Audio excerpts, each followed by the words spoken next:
Good evening, everyone. Thank you all for being here today. Around the world, we've seen how quickly access to the internet can be restricted through various means. And for many, especially those working in journalism and civil society organizations, being cut off from the internet isn't just an inconvenience, it's a threat to safety. So in face of those risks, there's a growing need to build resilient and autonomous communication systems. We're talking about networks that can continue to function even when the broader internet isn't. And that's why we're here. We're lucky to have Yara Chaliot, who's a project manager at Equality, and Zeh, who's a system administrator at Equality. Together, they've been working on exactly this challenge, and today they walk us through dComms, which is a project designed to help communities build resilient communication networks in the face of many sorts of disruptions. It's an important topic, especially for those of us who work in this field. So with that, I'll hand it to them to walk us through it. Go ahead. Thank you, Brahim. So hi, everyone. I'm really happy to be here with you today. I'll tell you what to expect from our session, more or less. In our session today, at the beginning, I'll mention briefly about the current challenges and the current situation that we are facing. Then my colleagues will explain to us more about the solutions that we have and introducing the decentralized tools as a solution for internet shutdowns and censorship and surveillance. We will also explore the toolbox, so you will have the opportunity to get to know the platforms and their features, and of course, to use them. You have this opportunity as well if you'd love to. And then I'll explain a little bit about the dComms project, a decentralized communication project, and how it empowers communities. At the end, of course, there will be a time for any questions that you may have or any comment that you would love to add. So as we're going to talk about internet shutdown resilient tools in this session, let's start to think about the first time or the last time, that your internet went down at home. I assume it was pretty annoying, right? Losing your entire connection to the world. Imagine the silence, no news, no messages. And where do people spend a significant amount of their time online? For many, the first thing that come to mind is social media, I assume. And it's on these platforms dominated by a few huge companies. And these companies, also with some governments, have ways of tracking what we do online, what we talk about, what we search for, what we buy. And this information is stored, analyzed, and used in ways that we don't know even about. So imagine now in a situation like a protest or a natural disaster or even a political crisis, when governments shut down the internet, it's not just about stopping people from checking Instagram. It can block access to vital information. We witnessed incidents in Gaza where people were shot, killed by gunfire because they did not know which safe routes to take. It endangers your lives. If you are injured, you cannot contact the ambulance. We witnessed different incidents also where people were alive under the rubble and they were calling or sending messages to their relatives to explain where they are and to ask for help. In addition to that, for activists, human rights defenders, journalists, the internet is often a crucial tool for documenting abuses and getting their stories out to the world. So having internet connectivity, especially in emergency context, is not a service that is good to have or a privilege. It's a survival tool.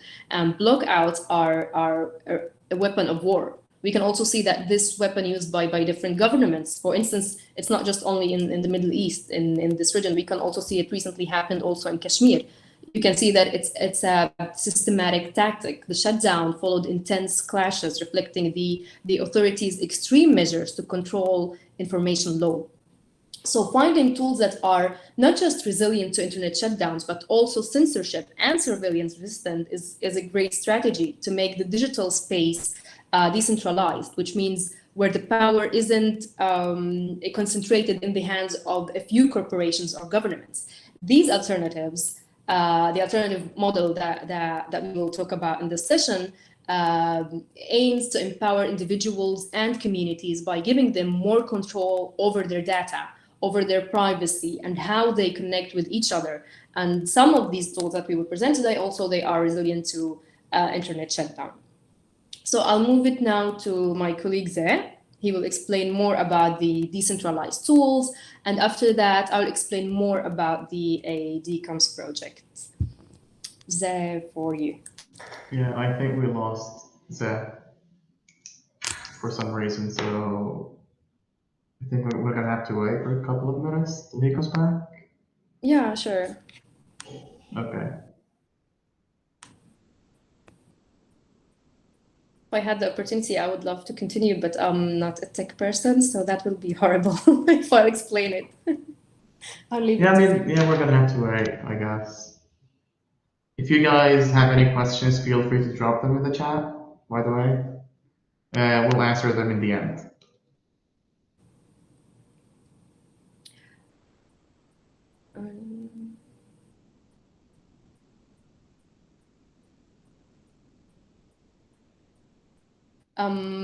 Regarding the eSIMs, now the dComms project is a project that we are deploying in different countries around the world. Unfortunately, we did not deploy it in the Palestinian territories yet, because in a minute they will explain about the complexity of it and what we need, what infrastructure is needed on the land. So maybe we can talk about it after they explain more about the tools. Yep, and Zé is back. Go ahead, Zé. Okay, sorry about that. Right on time. So let's see. I should share my screen now, probably. Yes. Give me just a second. Sure.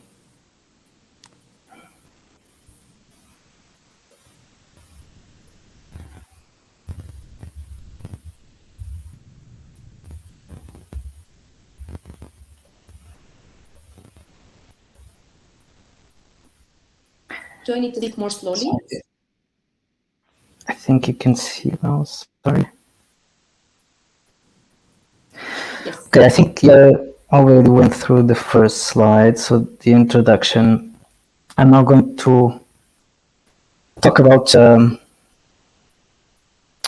solution for these problems of centralization and control. So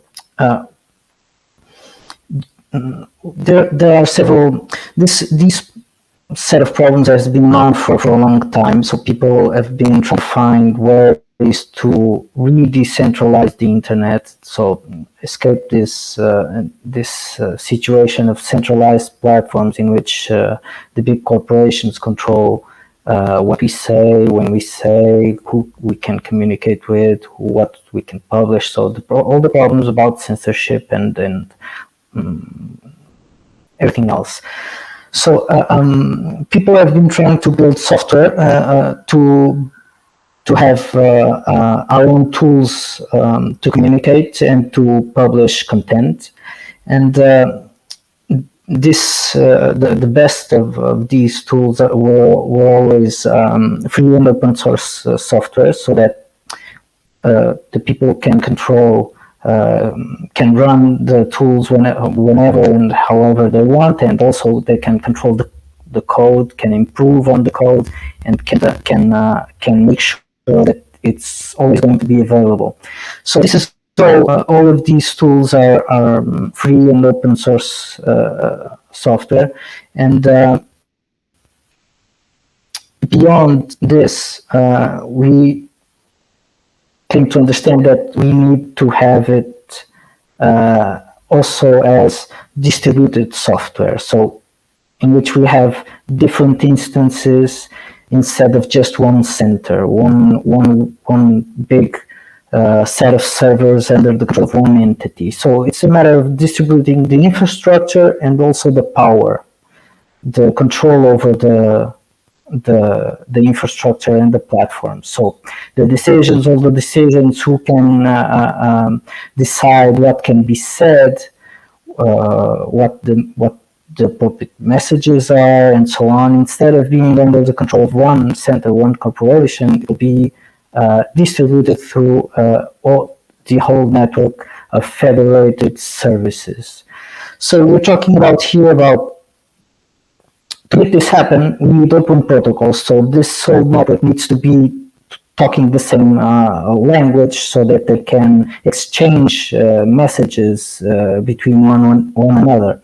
A bit like email works. So the email protocol makes it possible that everyone can run an email server. So every group, even every person that wants to do it, can run an email server. And if I have an account on Equality, for instance, and someone else has an account on Gmail, we can still exchange messages, right? So this is the principle, that when we speak the same protocol, we have tools speaking the same protocol, we can exchange messages no matter where we have our accounts, right?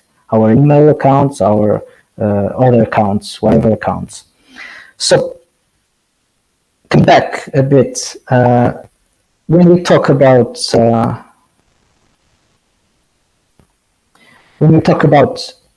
having open protocols and having a decentralized architecture, we can have different systems talking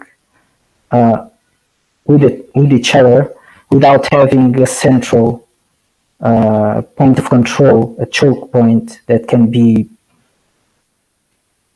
disappear, can apply censorship, and so on. So there's an even further way to architect these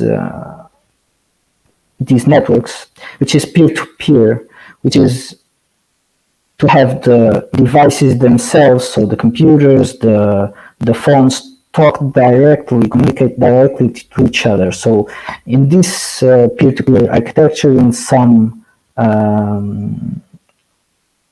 systems, our phones can directly talk to each other instead of going through some other server, some other point. This is quite hard to maintain, to build at a large scale. So people have started to go for an intermediate architecture, which is distributed, which is instead of point to point, it has a network of intermediate points, intermediate servers and instances that allow that people can exchange messages through a multiplicity of points instead of just one center. So it's kind of a mix between peer-to-peer and centralized architecture. So these networks were mostly called federated networks because they talk to each other, they federate the content. So maybe we should go ahead then to the next slide, in which I can mention a few of these tools.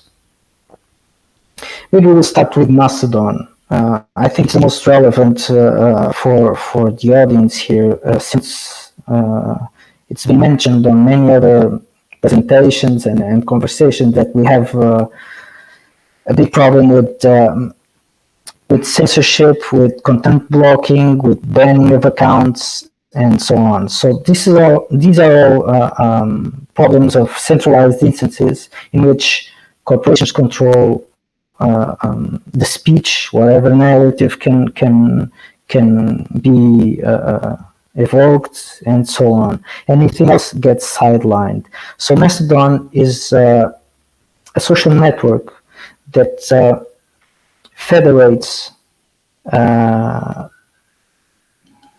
several instances so that people can exchange messages between each other and without having just one center. So Mastodon is a bit like sorry, go ahead. Sorry for interrupting you. I'm being told that interpreters having a hard time interpreting. So could you speak up a bit? Just speak louder, that's it, okay? Louder or slower? Both. I mean, preferably both, but mainly louder, okay? Thank you. Okay, I'll try. All right, so Mastodon. Mastodon is a social network, a bit like Twitter. So imagine Twitter, it's just that it's not just one center, and there are several servers and communities that have their own Twitters, right? And they can all talk to each other. Now, beyond that, we could also have, instead of just, well, I'm going to go further a bit. So with Mastodon, we don't have any advertisements. We don't have just one center censoring the speech. We have several communities that moderate their own content, whatever is allowed on their platform. And every user of Mastodon can read the messages of any server, any instance that is part of the network. So there's several tools for moderation on the side of the user. The user can choose whether or not to hear or to block certain instances or user accounts, other user accounts. So there are tools to moderate for each user, for each person to control their own feed. And you only hear, you only read what you want, actually. There's no filtering by an outside power, so you control your feed and messages and posts appear chronologically, so there's no algorithm either. There's no one in the middle, actually. So there are also moderation tools for the communities themselves, for the people that are running the servers, so that there can be community guidelines around what is allowed on the instance. So, for example, if at Equality, if we decide that only work-related content is allowed, we can try to control for that at the instance, at the level of the instance. But everyone else keeps communicating about anything they want. So there are fine-grained controls in Mastodon, and beyond that, it's not just Mastodon, because there are other social networks that also work, that also speak the same protocol and can communicate with Mastodon. So if I have an account on Mastodon, I can, for example, follow an account on PeerTube, which is something like YouTube, but that speaks. So imagine if you have Twitter, Instagram, Facebook, and all of those, and everyone that has an account on any of those would be able to read and exchange messages with any other platform. It would be like that. So Instagram could speak and talk to people on Facebook, on Twitter, and so on. So this is kind of like what happens with Mastodon and PeerTube and the rest of the network that make up a kind of a network of social networks, right? It makes up a larger and a wide range of social communication that is only restricted by what the people and the communities that run the instances want. So this is a bit of Mastodon. I've been going long on this, but I think it's one of the most relevant, because the problems of censorship, of controlling the narrative of what's happening in the Middle East, in Palestine, and so on, is been very at the forefront of our conversation in this conference. So I think it would be really important if we got away from the centralized platforms and start taking control and ownership of our communication networks, our social networks, so that we can publish and make our stories known to the world, right? So beyond Mastodon, we have a couple of other tools here in our toolbox. The other one of the others is Matrix, which is kind of it's a protocol. Actually, Matrix is the Matrix protocol, which enables secure messaging. So it's a bit like WhatsApp or Telegram, but secure, actually secure, and also federated. So everyone can run their own Matrix server and exchange messages with any other Matrix server, just like, so it's a federated system again, once again.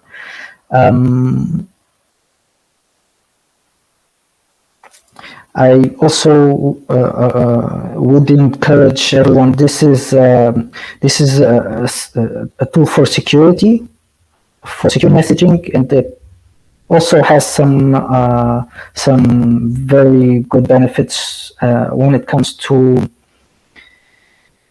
privacy, in the sense that you don't have to share any personal information with the system. You don't have to give anyone your telephone number or your email even. So this makes it very suitable for people that are at risk, that cannot be identified, or that want to exchange messages with a smaller community in which people know each other by other names. This has a lot of applications and uses. So yeah, I see a question in the chat.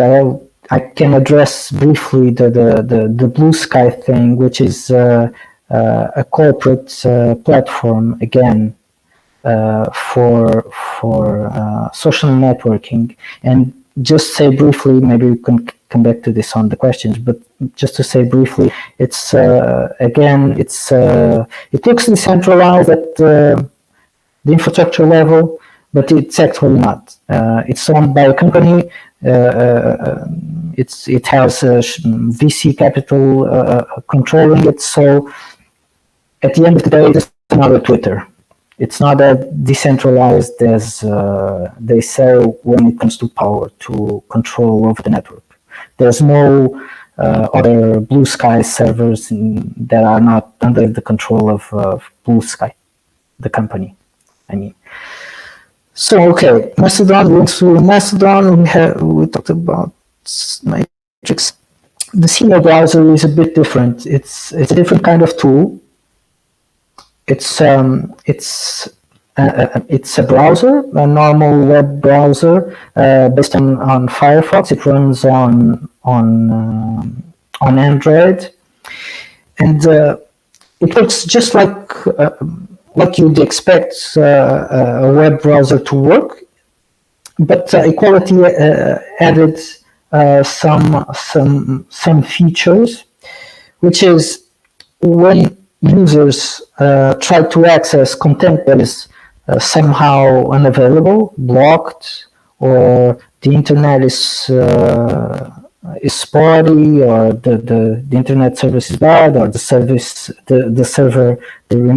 web server that you're trying to connect to is unavailable, something like that.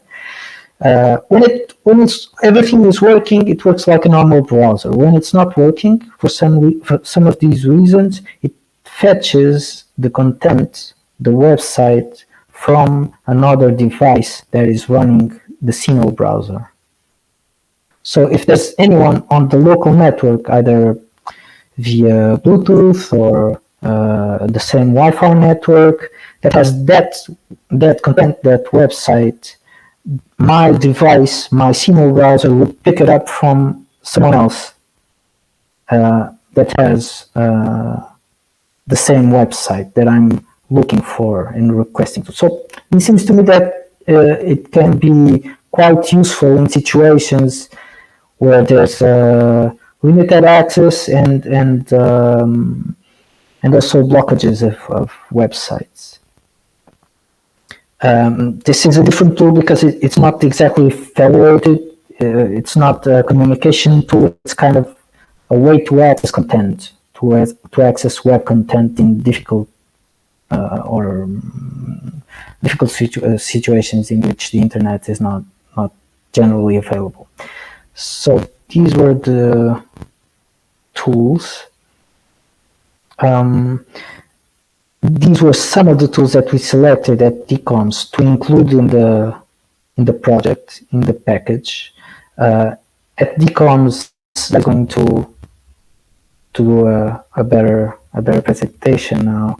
But at dComms, what we're trying to do is put these tools in the hands of communities. So we're trying to automate so that everyone and every group can install their own servers of Matrix, of Mastodon, of whatever.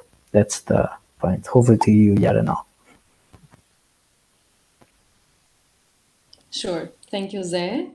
Before I start, I just want to make sure that you can hear me well, Rahim. Yeah? Cool. Yeah, you're good. Perfect. So I can freely now tell you more about the dComms project and how the project started. dComms was initially launched by Equality in 2022 in response to the full-scale Russian invasion of Ukraine. At the start, the goal was to deploy many instances of encrypted chat services across Ukraine in preparation for the possibility that cities could be completely disconnected from the wider internet. Now, this goal changed slightly when occupied cities' connections were being routed through Russia, meaning security and privacy also needed to be prioritized.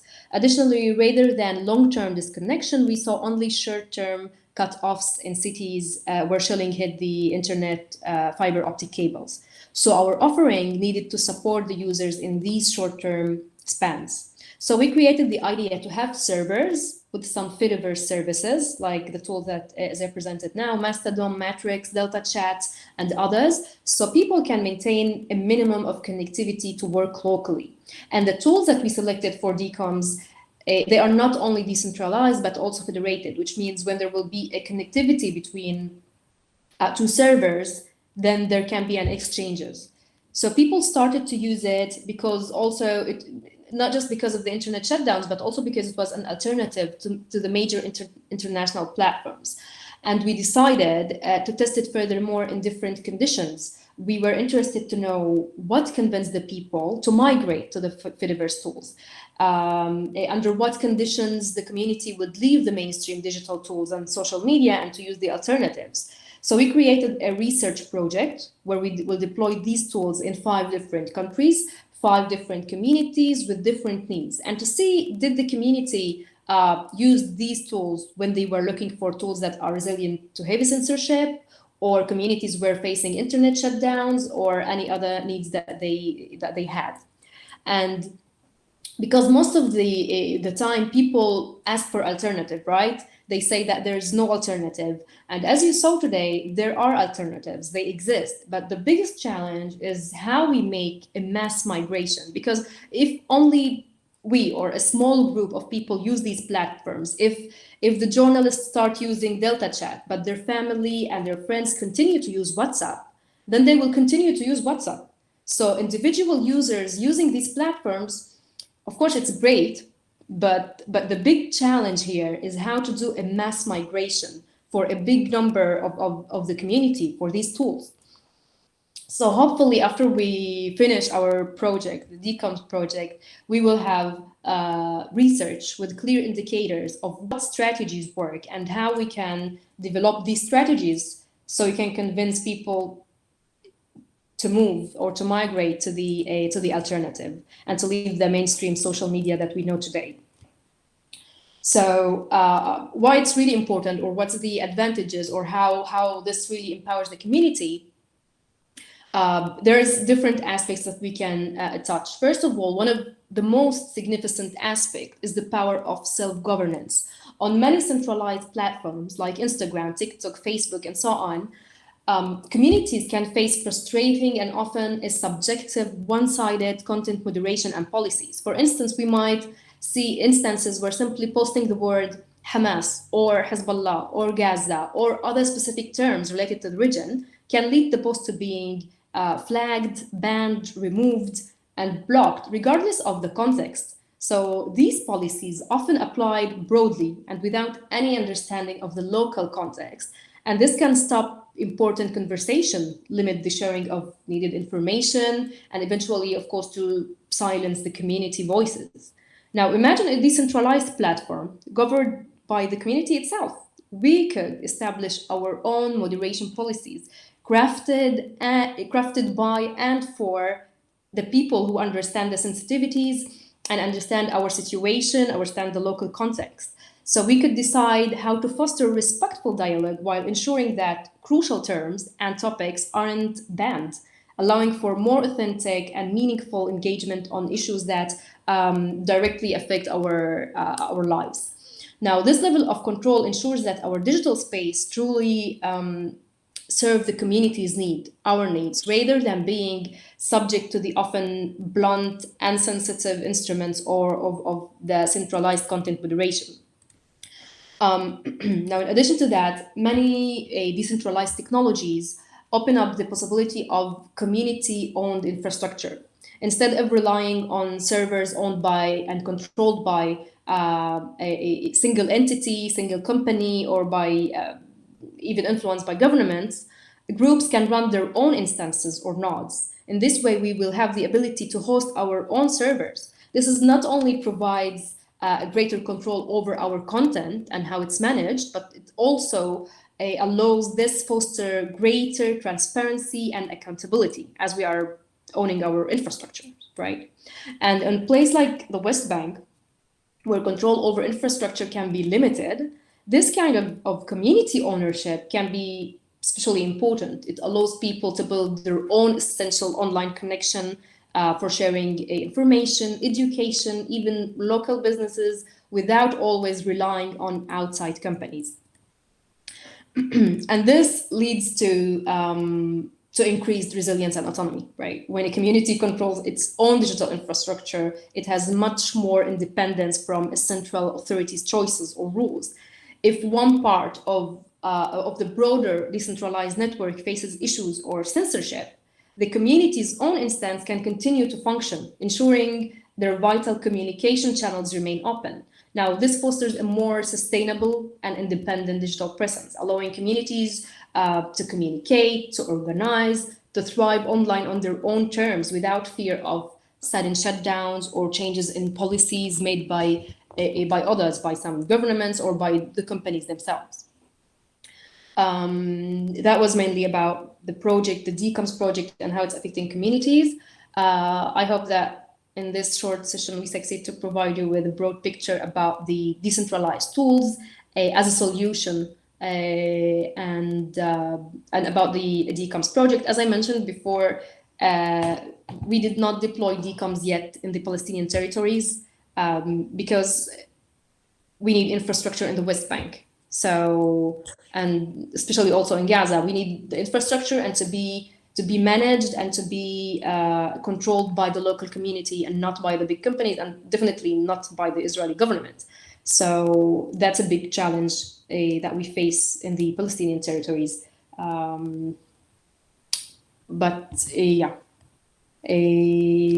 would love to thank you all for participating, and we're open for any questions you may have. Here you can see our emails, so you can reach out to us also. Thank you, Yara, for the presentation. It was informative. Now we'll move on to the questions. Before we invite people to the stage, I'll start by reading some of the questions in the chat.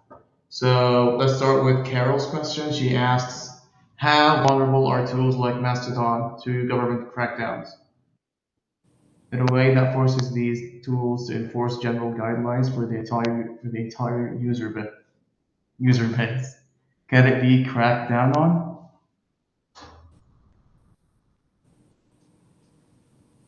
Would you like to answer that, Zay? I cannot see the question. Is it on the chat? Yes, there are 4 sections in the chat. You have the chat, polls, people, and Q&A. Oh, okay. So it's in Q&A, I assume. Yes, it's Carol's question.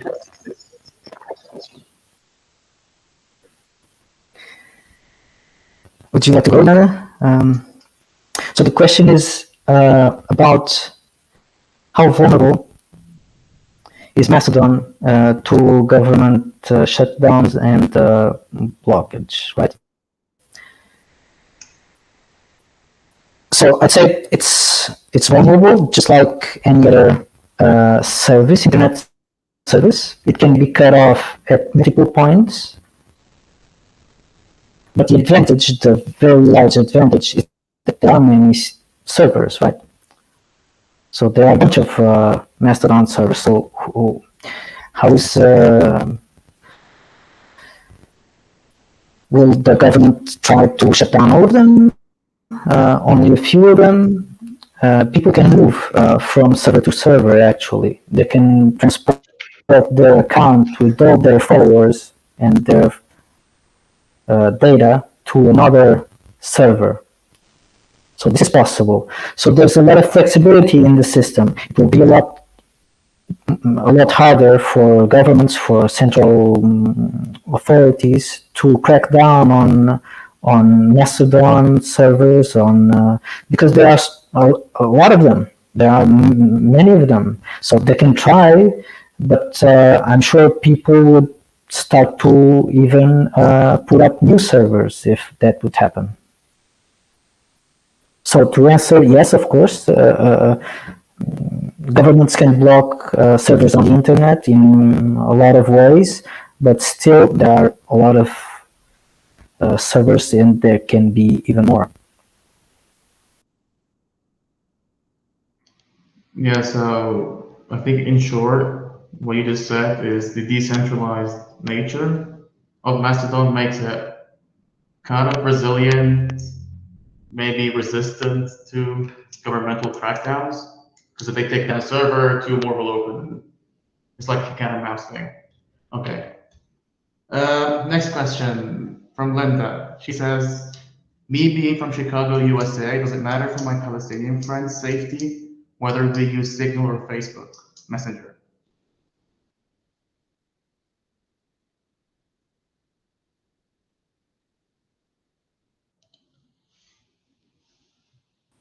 Is it?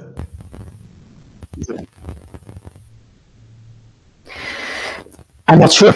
So it's up to the people that are communicating, right? It may not be as relevant to people that are on the ground and are on a different scale of attack, under bombings and so on, but it may be relevant to people in other countries that are communicating with them. For instance, in the US, where people are being persecuted for sharing content related to the genocide going on in Gaza. So this can be important for a lot of people for different reasons. I'm not sure what the situation for each of these people will be, but it's up to them. And the main issue is to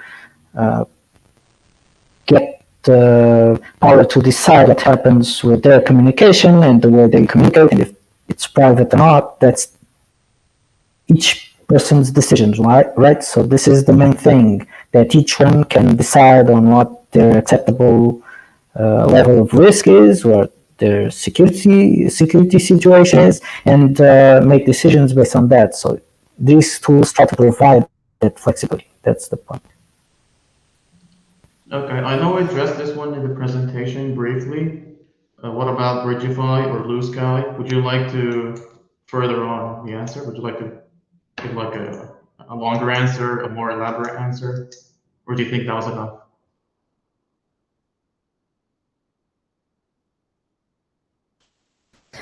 Yeah, I can do that, but activity already existed, and Mastodon already existed when Blue Sky came up. So they chose not to federate with everybody else, right? They chose not to implement their thing using the protocol that everyone was already using. They made this choice. This choice was made because they wanted to own the network. Blue Sky wants to have control of the whole network. They have venture capital to respond to. They want to take control of the network. They're going to introduce advertising soon, I think. That's already announced. So they've already blocked accounts and so on. So it's just another Twitter, basically. It can be, there's some technical aspects in the Blue Sky protocol that are interesting, that are the subject of a lot of discussion in Mastodon, even in the Fediverse milieu with the developers and so on. There are technical aspects, interesting technical aspects, but at the end of the day, it's another centralized network. In practical terms, Blue Sky still owns Blue Sky. It's a company and it owns Blue Sky. Okay, next question from Chris. Are there any content moderation guidelines like the Santa Clara principles for the era of decentralized platforms, such as Mastodon and Blue Sky?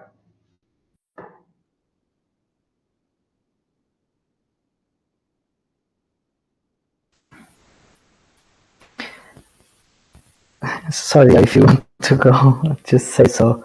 I've responded a bit to that question as well. I was saying that since each community is taking control of their own rules, there are different rules that can be chosen for different communities. So different groups can choose their own moderation principles and code of conduct and so on. So each community inside their own instance decides what is acceptable and what is not. So I think the question is asking, like, how prominent is the existence of such principles in decentralized platforms? Is it prominent? Is it neglected?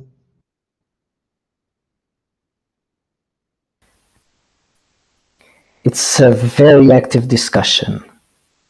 Very active. This has been going on for just about 10 years, I think, now.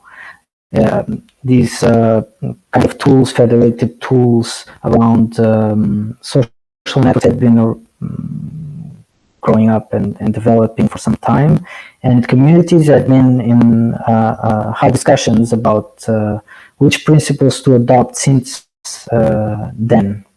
There are other different kind of, so in Matrix you also have channels, and you also need to discuss sometimes when there's a bunch of people and the channels are public, just like in WhatsApp or whatever. You have to decide on what's acceptable and what is not. So you have moderators and admins sometimes, all of that. So there's active discussions and documentation, extensive documentation about these discussions and the results about the discussions. So I'd never heard about the Santa Clara, what was it? The Santa Clara set of principles, but I'm sure, I'm absolutely sure that those have also been in the discussion. Okay, next question from Wiam Hamdan. What are some tools that educators can use to connect with their students that can replace Teams, for example, and which doesn't collect user data for surveillance?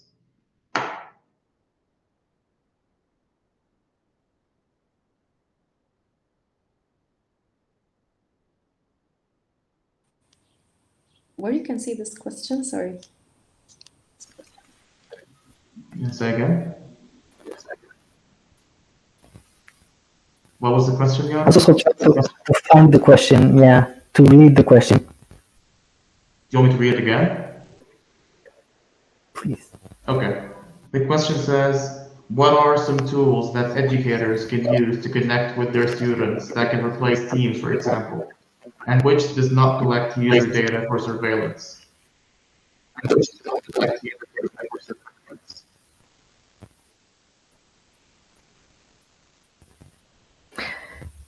So to replace video conferencing, there are several tools available, free and open source. So there are several tools that were deployed, installed by different groups around the world. One of them is called Jitsi. It's very used. I'll write it down in the chat. And another one, especially tailored for classrooms, is Big Button. So Jitsi, I'm going to write it down.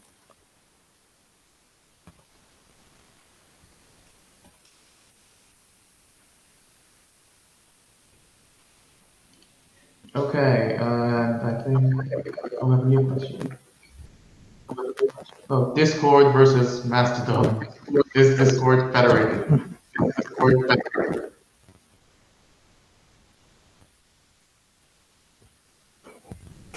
Once again, Discord is a proprietary tool, way of communicating. So there's a company behind it. So it's a big no-no right off the bat. So it's not federated. It's it's centralized. There's nothing redeeming about it. I think since they're using the word federated, I could be wrong though. Maybe let's just say this is my question. With the recent use of Discord having relations with the Chinese government, what do they call it? The PRC, yeah, that's the country. So with the relations between Discord and the other Chinese company, do you think that makes it less private? Does it make it more dangerous? Or is it irrelevant? I think it's Tencent. Tencent, yeah. Is it Tencent? I'm not sure. Go ahead.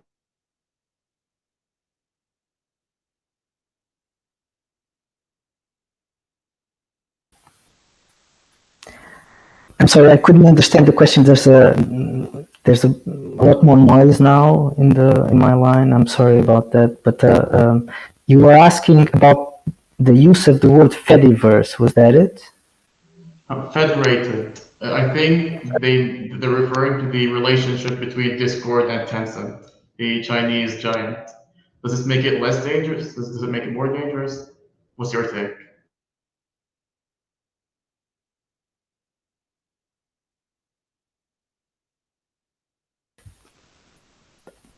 I'm not sure what to respond to that. I don't think I understood the question even, but I don't think there's a relation there. It's the main thing is that we don't control it. We can't control it. We don't know. All right, so we're done with the questions in the chat. If anybody wants to get on the stage and ask a question live, feel free to type in the chat or raise your hand, and we'll try to get you on.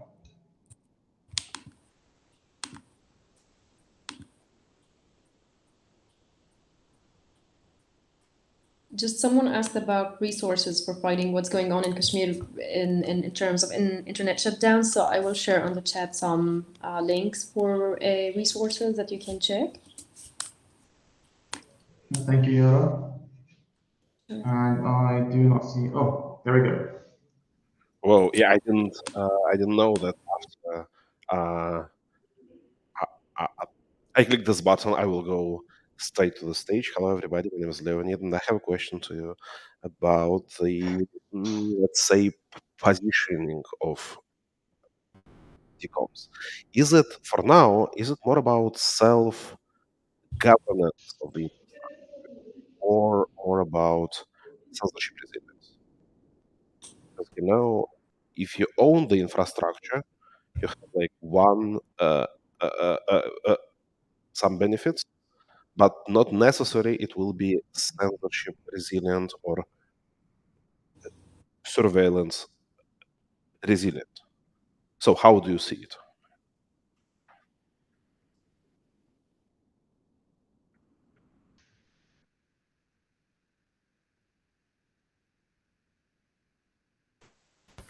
I'm sorry, I really couldn't. There was too much noise. I couldn't pick up the sense of the question. Actually, could you repeat it, Ibrahim? Sorry.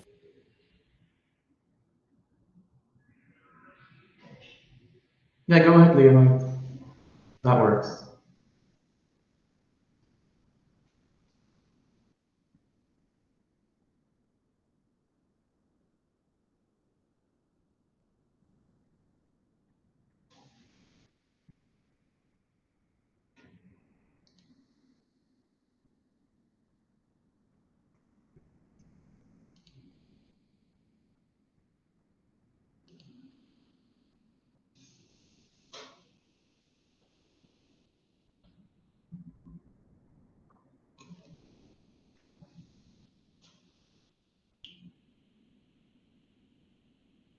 Yara, you want to try that?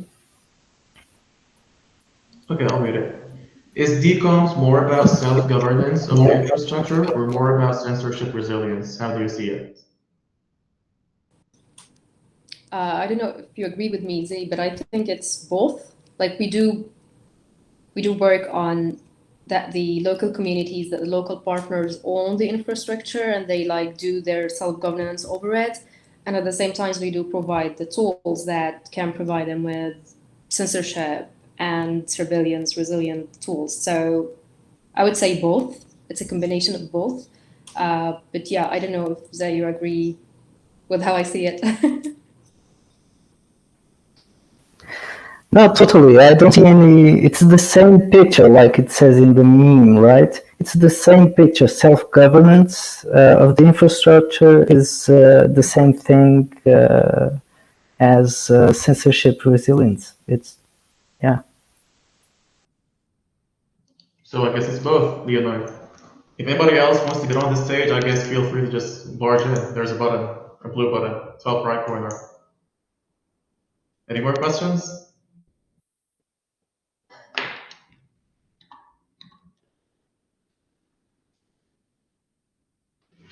Okay, thanks again for everyone for joining, and a big thank you to Yara and Zed. This conversation reminded us how important it is to stay connected, especially in challenging contexts. If you're interested in learning more or exploring dComms further, feel free to reach out to them.